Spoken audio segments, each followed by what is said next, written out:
5년 만에 이런 시즌은 처음입니다. 이렇게 무기력하고 희망 없는, 다음 경기가 기대조차 안 되는, 어쩌면 이번 셰필드전 결과도 선발 멤버에서부터 결정됐습니다. 손흥민의 선발 복귀는 좋았지만 왼쪽 윙백에는 페리시치, 아니 솔직히 페리시치를 보는 순간 응원하고 싶은 마음이 싹 사라졌습니다. 그전 두 경기에서는 분명히 벤 데이비스가 윙백이었잖아요. 왜 하필이면 또 손흥민 나올 때 페리시치를 동반 출전시키는지, 정말 토트넘 코치진들은 이 둘이 전혀 안 맞는 삼각이라는 걸 죽을 때까지 모른 척 할 건가요? 이럴 때면 손흥민의 팬으로서 아무것도 할 수 없다는 사실이 너무 안타까울 뿐입니다. 지난 시즌 득점왕 손흥민보다 퇴물 윙어 페리시치에게 더 많은 공이 가는 축구를 보면서 도대체 뭘 해야 할까요? 리그에서 23골 넣은 득점왕이 1년 만에 에이즈 커브가 와서 지금 이렇게 됐다면, 이번 시즌 18골 넣고 있는 케인도 내년에 에이징 커브 와서 잉글랜드 국대 은퇴해야 합니다. 손흥민과 케인의 나이가 딱 한 살 차이니까요. 지난 시즌 발롱도르 11위였던 손흥민을 이렇게밖에 못 쓰는 건 도저히 제정신이라고 볼 수 없습니다. 페리시치가 크로스 11개 중에 딱 1개만 성공하는 최악의 플레이에도 풀타임을 소화하는 걸 봐도요. 그럼 다음 시즌에 콘테가 떠나면 모든 문제가 해결될까요? 정말 우울한 건 그렇지 않다는 겁니다. 손흥민이 FA컵 득점왕을 했던 16-17 시즌부터 토트넘의 수비진에는 나이어, 벤 데이비스, 산체스 3명이 항상 빠지지 않고 들어있었습니다. 그리고 이번에도 마찬가지였죠. 시즌 시작 전부터 영입하라던 센터백은 랑글레 임대 1명이 끝이더니 유일하게 우승을 노려볼 수 있던 FA컵 수비가 또 이 모양이면 그냥 토트넘이라는 클럽은 우승이 목표가 아닌 구단인 겁니다. 나아질 생각이 없는 거죠. 손흥민에게는 이제 무엇보다도 우승이 가장 중요한데 클럽의 관심은 그게 아닌 겁니다. 레비 회장, 파라티치 한장, 이 사람들은 축구 전문가라기보다 사업 경영진에 가깝습니다.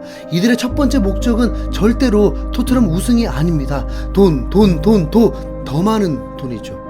경제적인 이윤을 추구하기 위해서 장부를 조작까지 했던 게 파라티치 단장의 실체이고, 회장인 레비는 이적 시장 마감까지 어떻게든 이적료를 깎으려 하는 그저 장사꾼에 불과합니다. 세계 최고의 리그인 프리미어리그에서 득점왕 레벨의 공격수 2명을 데리고 몇 년 동안 우승 한번 못해본 게 토트넘이라는 팀이거든요. 손흥민이 우승에 가까워질 때마다 마치 뭐에 쓰이기라도 한 것처럼 이상한 일들이 일어납니다. 챔피언스리그 준우승 감독이 다음 시즌에 경질되질 않나, 컵대회 결승전 직전에 또 갑자기 감독이 교체되질 않나, 토트넘 4위 만들어준 감독이 이상한 늙은이 데려와서 초치질 않나. 이쯤 되면 토트넘에 남기로 한 손흥민이 잘못했다고 할 지경입니다. 근데 진짜 그런가요?